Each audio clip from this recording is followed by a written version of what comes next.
കേരളീയനായ ഒരു മഹാത്മാവിന്റെ നാമധേയത്തിൽ ഇന്ത്യ രാജ്യത്ത് വ്യാപകമായി വായനാ ദിനമായി ആചരിക്കുവാൻ പ്രഖ്യാപിച്ചത് എന്നാണ്. ഏതാണ് ഈ മഹാൻ?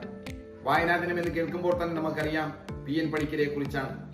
വായനയുടെ വാൽമീകിയെന്നും അക്ഷരങ്ങളുടെ ആചാര്യനെന്നും എല്ലാം വിശേഷിപ്പിക്കപ്പെടുന്ന ലോകോത്തരമായ മഹാവ്യക്തിത്വമാണ് PN പണിക്കർ. പൊതുവായിൽ നാരായണ പണിക്കർ എന്ന PN പണിക്കർ ഇന്നത്തെ ആലപ്പുഴ ജില്ലയിലും പഴയ കോട്ടയം ജില്ലയിലുമായ നീലംപേരൂരിൽ ജനിച്ച വ്യക്തിയാണ്. 1996 മുതൽ കേരള സംസ്ഥാനത്ത് വായനാ ദിനമായി അദ്ദേഹത്തിന്റെ ചരമദിനമായ ജൂൺ 19 ആചരിക്കുന്നു.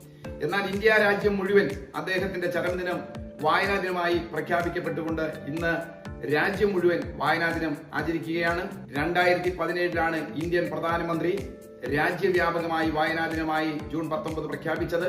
PN പണിക്കരുടെ നാമധേയത്തിൽ രാജ്യം മുഴുവൻ ഇപ്പോൾ ഒരു മാസക്കാലം വായനാ മാസമായി കൂടി ആചരിക്കുകയാണ്. ഇത്തരം അറിവുകൾക്ക് മാനവീയം സബ്സ്ക്രൈബ് ചെയ്യും.